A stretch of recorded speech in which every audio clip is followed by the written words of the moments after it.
Three things that we're taking away here from the first 3 games of spring training. There was a lot to kind of take in over the first 3 games.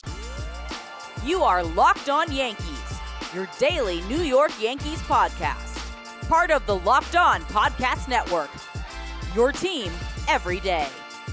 Welcome to Locked On Yankees, which is part of the Locked On Podcast Network, your team every day. Thank you for making us your first listen every day. I'm Stacey Gotsoulias, and today's episode is brought to you by FanDuel. Make every moment more. New customers, join today and you'll get $150 in bonus bets if your first bet of $5 or more wins. Visit FanDuel.com/LockedOn to get started. With me, as always, is my producer, Steve Granato. Steve, happy Monday. Happy Monday, Stacey. Happy Monday to everybody. Baseball's here. We played some baseball this weekend. How about that? We're going to talk about that, of course. I have an announcement for you folks later on in the show. Let's get to the details later. There also was an article in The Athletic detailing out a new kind of coach, personnel member in the Yankees clubhouse and dugout, all about analytics. We'll talk about that later on in the show. Stacey, 3 things that we're taking away here from the first 3 games of spring training. And number one for me, well, there was a couple of number ones, I'm not going to lie. There's a couple of really big ones. To nail it down to 3, there was a lot to kind of take in over the first 3 games. 22 runs, almost no hit, a lot going on. Yeah. But I think the one that is not shocking, but a lot of people have been talking about here over the last day, Carlos Rodon looked pretty good here. Look, it's 2 2/3, but first outing, given how it ended, coming out, There's a couple of things we wanted to talk about. First, Stacey, Matt Blake spoke with Meredith of Yes Network. We're going to play that now. I think he's just moving a lot better. He got here early in January. He was working with our guys, Sam Green, Desi Druschel, for all of January. It feels like his body's in a good spot. The delivery looks like it's in a good spot. Intensity level's been up from where we saw it last year. So far, so good. What do you attribute that increased intensity to? I think we know each other better. We kind of know what we were looking for coming into camp this year. I think he spent a lot of time just getting his body in shape ahead of schedule, maybe push the throwing program a little bit up this year just to make sure we were in a good spot delivery-wise. Just accessing a little bit better range of motion in his lower half, and seems like it's ended up giving us a better direction in delivery. Stace, 2 2/3, a hit, which was a homer, so only 1 run, a pair of walks, 5 strikeouts, got in and out in trouble in the second inning.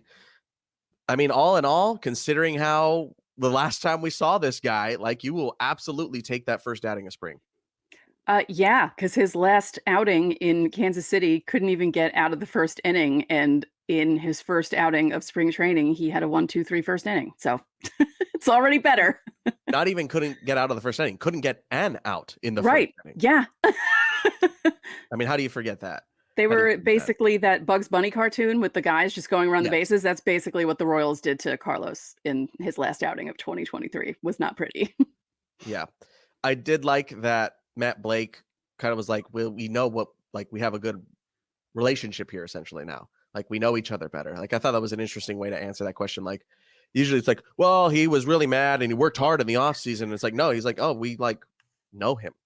Yeah. we're working together. So seems like Matt Blake had a say in how the off season went for Carlos Rodon. And look, it's 2 2/3 innings. Don't go crazy here, folks. But it's 2 2/3 innings. That wasn't a nightmare. And again, he got in trouble. He got out of trouble. The weird part of it here, Stacey, is looks like he's adding a cutter. So that homer he gave up, the solo shot, was a cutter. It's a little bit lower than his fastball. He was like 95 with that fastball for the most part, but the cutter's 90 to 92. And apparently he's been talking to Garrett Cole about this. Yeah, they've been workshopping that pitch. I guess he saw how successful Cole was with the cutter and they were talking about it. And I've spoken about how the pitchers talk to each other about certain things and work together. And having someone like Cole on the team is a really good thing for everyone. Even the guys who have been around for years go to Cole for advice, for pitching help. And Cole even helped Carlos in the second inning, saying that he was speeding through the batters too fast, and that's maybe why he got into some trouble. And then he fixed that in his last inning of work. So, or not full inning, but the last time he went out on the mound. So yeah, you know, like having Garrett Cole is like having an extra coach in a way. And a really good one. Mm-hmm. A guy who knows his stuff. Yeah. The second thing, Stacey, Spencer Jones made a splash, huh?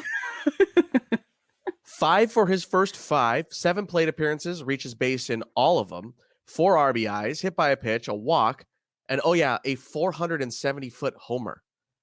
Like, Jason Dominguez made a nice splash at the beginning of last spring training as well, right? Mm-hmm. He came into camp, he was massive, he looked great, and that was I think that was quite literally our first episode together. Was that. So right away here, Spencer Jones, look, I don't think he's not going to make the club. Like, don't get crazy here again. He's not going to make the club, and he shouldn't. But man, what a debut here. The number 1 prospect, first time number 1 prospect here, and he comes in and hits that bomb and then does everything else. Like, Jesus, dude. Pretty much.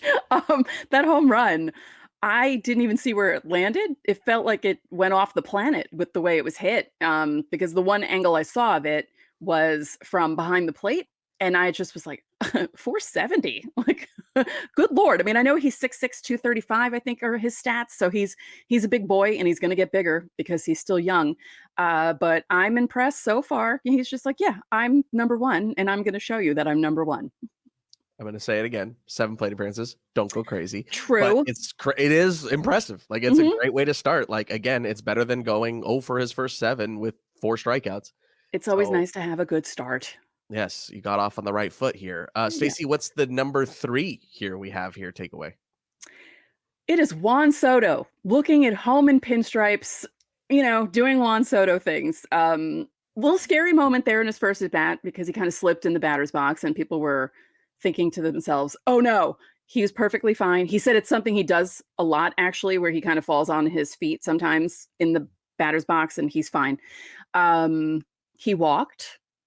He hit an opposite field home run that hit the scoreboard at George Steinbrenner Field, which is not easy for a lefty to do. That's like Giancarlo Stanton, Aaron Judge territory. And that ball just kept going and going. And he looked good in the field. He was good on the bases because when he walked, he got first to third after Judge got a hit. And we're going to have fun watching Juan Soto. It's a nice little treat, that's for sure. My goodness. We've been talking about it, Stacey, since December, right? Since the trade happened, was right at the end of winter meetings, or the day after winter meetings. But true to his word, again, don't go crazy. Couple at bats, first homer, but left center. Yep, that's what we've been talking about. That's the approach we want. That's really not that easy to do. And it was funny too, because when the ball was first hit, I heard the roar of the crowd, but for some reason I didn't think it was going out, and it just kept going and going. And I'll admit it, I scared my cat. I was watching with my cat and I screamed because I was like, whoa. And I'm impressed. I love the Soto shuffle. We got a little bit of it after the walk. But just watching him work at the plate, because to be honest, I saw him in the World Series in 2019, but I didn't really get to see him that much when he was with the Nationals. I saw highlights of him, but I didn't get to see him that much. So I am really looking forward to seeing Juan Soto every day. This is going to be really fun. Quite literally every day. Remember, he played 162 last year. So yeah. Well, they mentioned that on Yes, and then he did what he did in the batter's box, and everyone was like, oh no, you didn't just jinx him. No, he's fine. Yeah. Yeah.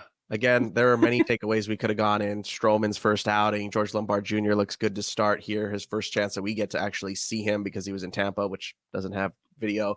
No. Will, though, in the future here. But yeah, there's a lot of things to talk about here. We just wanted to pick out our top 3. Give us some other things that you're taking away here from the first couple of games of spring training. Again, don't go crazy here. It's just a couple of games. It's February. So look. Grain of salts here, grain of salts. But let us know in the comment section while you're down there. Leave your questions for Fan Mail Friday.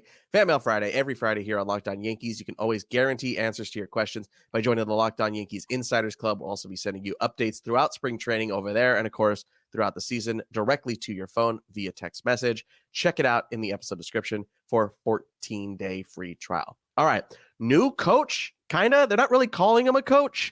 I don't know really what they're calling him, but there's a new guy, and we're going to talk about him next.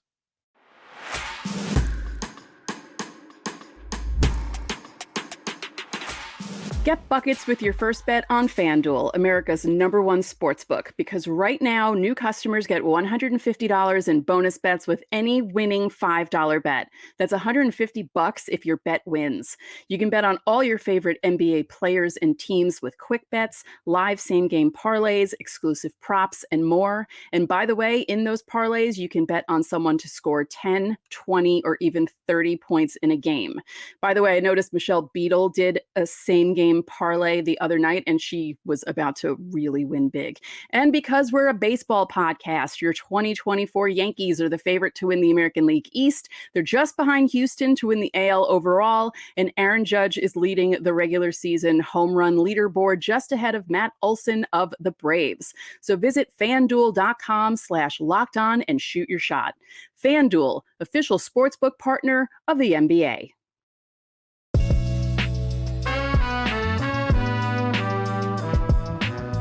Back here on Locked On Yankees, our second segment here on the Monday edition. I almost said Friday edition. I'm already thinking about Friday. Monday edition of the show. Hey, guys, don't forget to check out Locked On Sports today now that spring training is rocking and rolling. Top stories, top shows every day, 24/7 on Locked On Sports today. Check it out there for all the best shows and storylines of that day. Stace, ask and you shall receive, I guess, is kind of the motto here with this story. This is coming from The Athletic, link in the episode description. You need a subscription as always. Aaron Leanhardt, I hope I'm pronouncing that correctly. I've only read it. So there's that.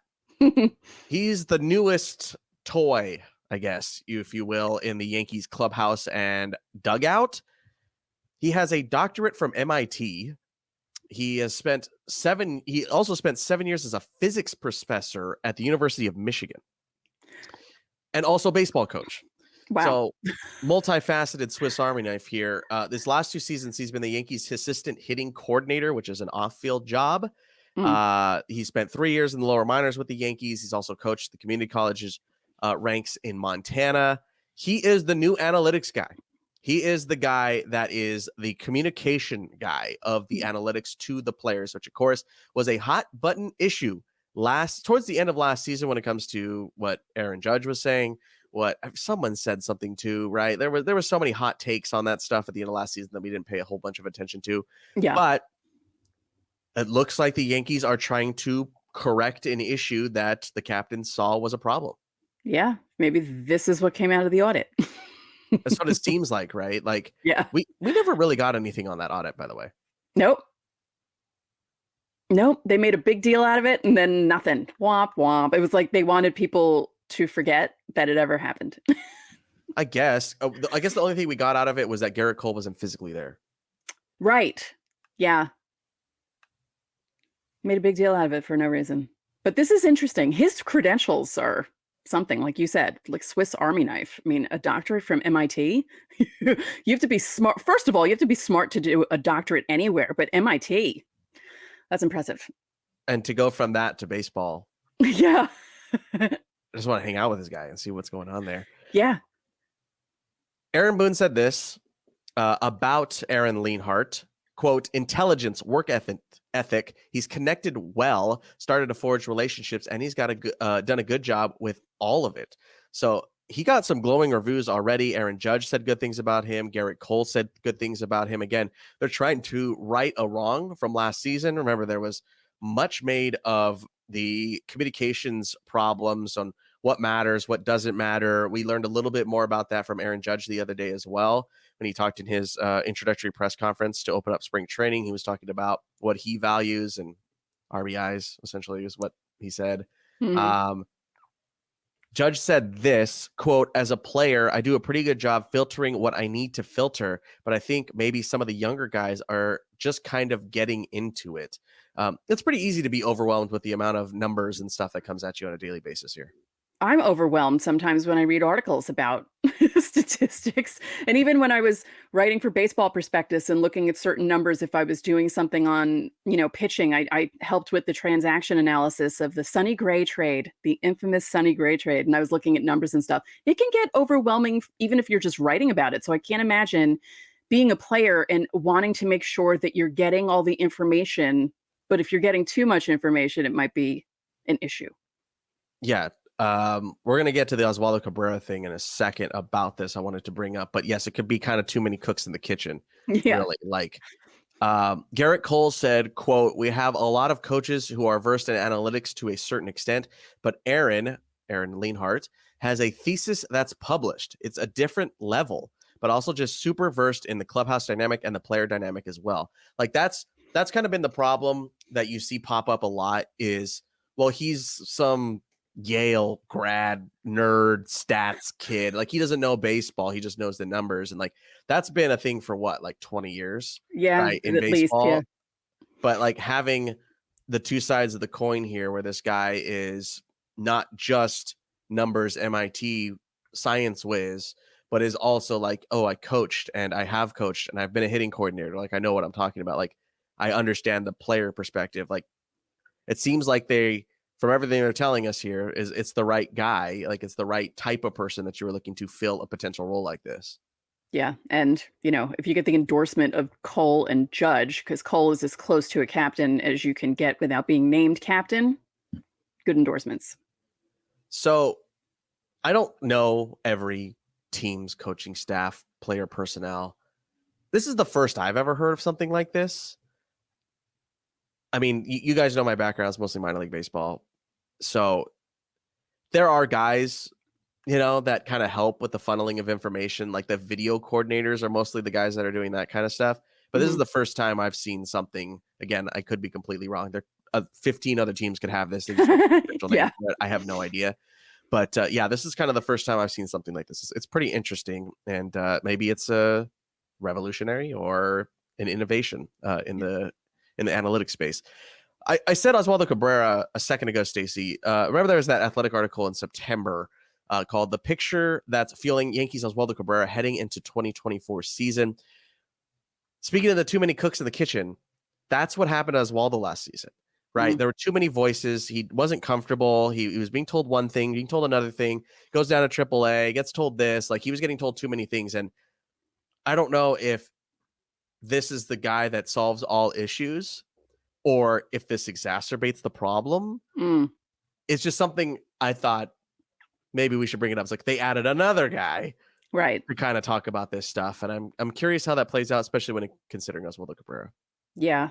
I think the fact that he was a hitting coordinator helps, though, where he's not just a stats guy coming in, sitting in the dugout and hanging out. He's someone who was actually helping with hitting. So I think that might make it different. It could. Again, glowing reviews so far. Again, grain of salts, guys. We're super early. It's so early. It's so early. This is pretty interesting. I've never really heard of this type of job. Really, Yeah. It could be an innovation thing. I just wanted to read this quote here. It's a little long-winded, but this is from that article back in September. This is from Oswaldo Cabrera. "When I was there, nobody was telling me anything because I was killing it," referencing his time in Tampa this spring. "I was hitting good." This is last season. When I got here, started getting 0 for 4s, 0 for 5s. Everyone started to worry about me. A lot of good people, good hitting coaches, and players were telling me good things, but it was too many things in my head. For that reason, the first thing that happened to me in the beginning of the season is I was thinking too much. It was not me. When I come here, it's simple for me. I just try to hit the ball hard. In my mind, it was like, I have to hit a fly ball. I have to hit within my swing. I have to have my hands here. It was too many things in my mind."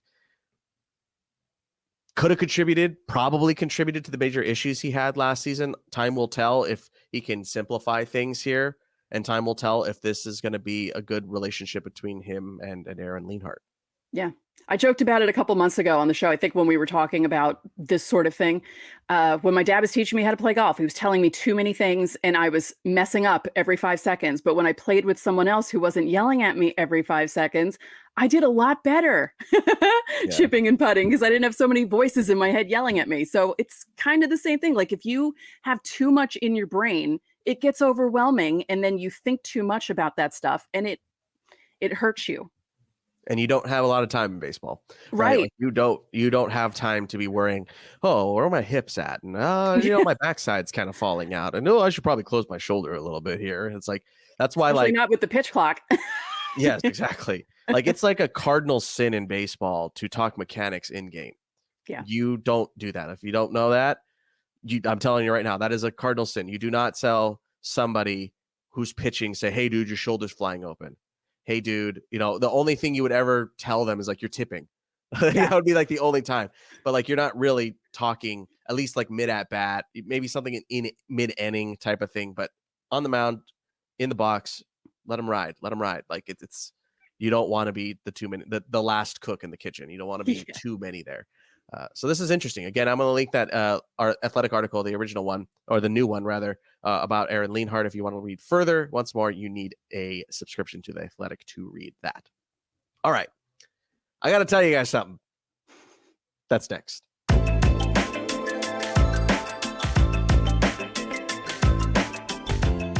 Locked On Yankees is sponsored by eBay Motors.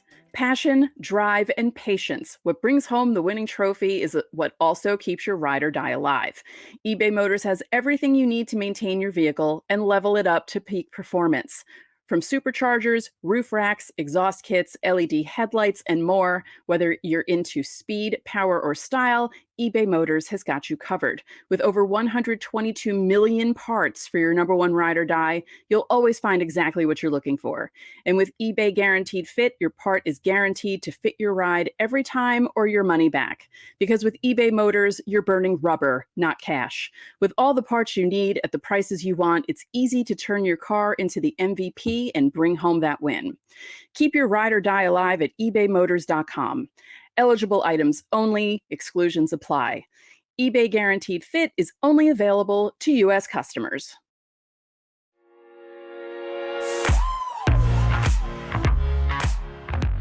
Back here on Locked On Yankees, our Monday edition of the show. Stacey, there's been something brewing here over the last 2 weeks that I have to talk about on the show now. This is going to be my last week on Locked On Yankees. My final episode will be on Friday. I got a full-time baseball job in Springfield, Missouri, with the AA affiliate of the Cardinals, the Springfield Cardinals. I will be their PR and digital media manager starting here in 2 weeks. So as everydayers, if you're sticking around here, probably have watched the show a lot over the last however many years. And I live here in California. So that means, yes, I am moving to Missouri. I am doing the whole thing, taking the leap. And yeah, this has been a really long time coming, Stace. This has happened really, really fast. So much so that when I told you, Stacey, I think it was after my second interview for the job. And it was like, hey, this is moving quick. I think it originally started, it was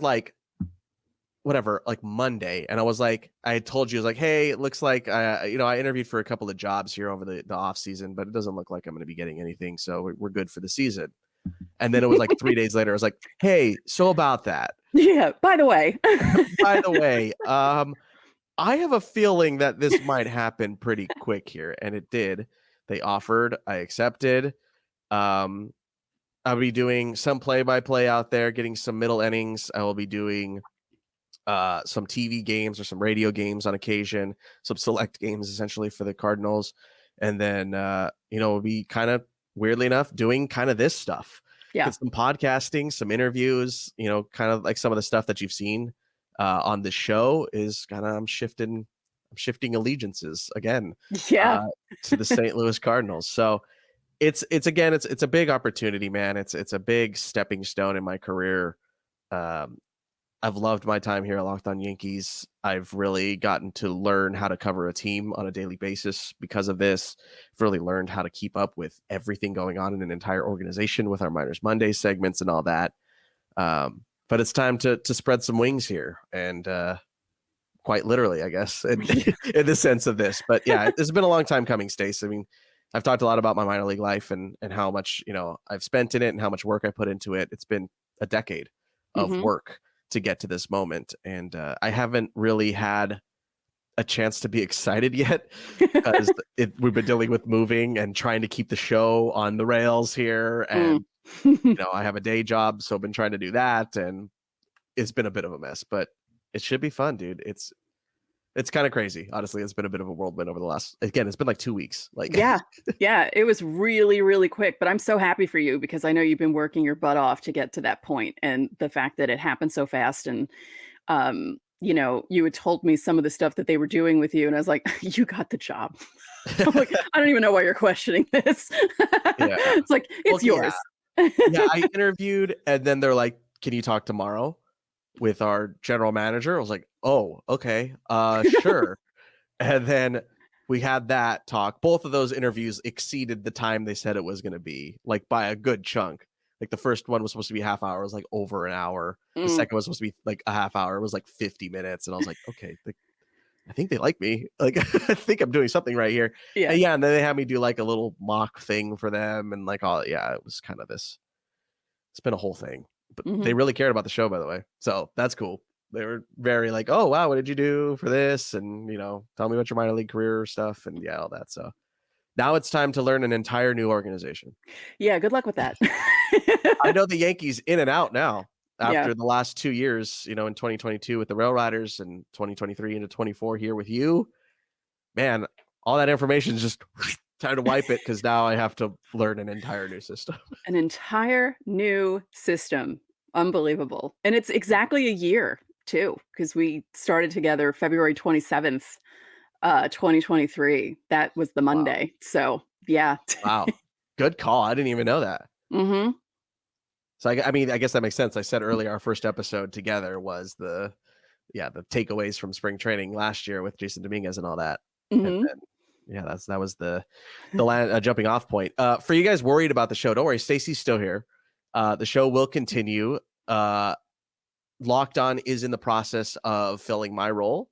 Mm-hmm. There may be a little bit of time here before that gets fully filled.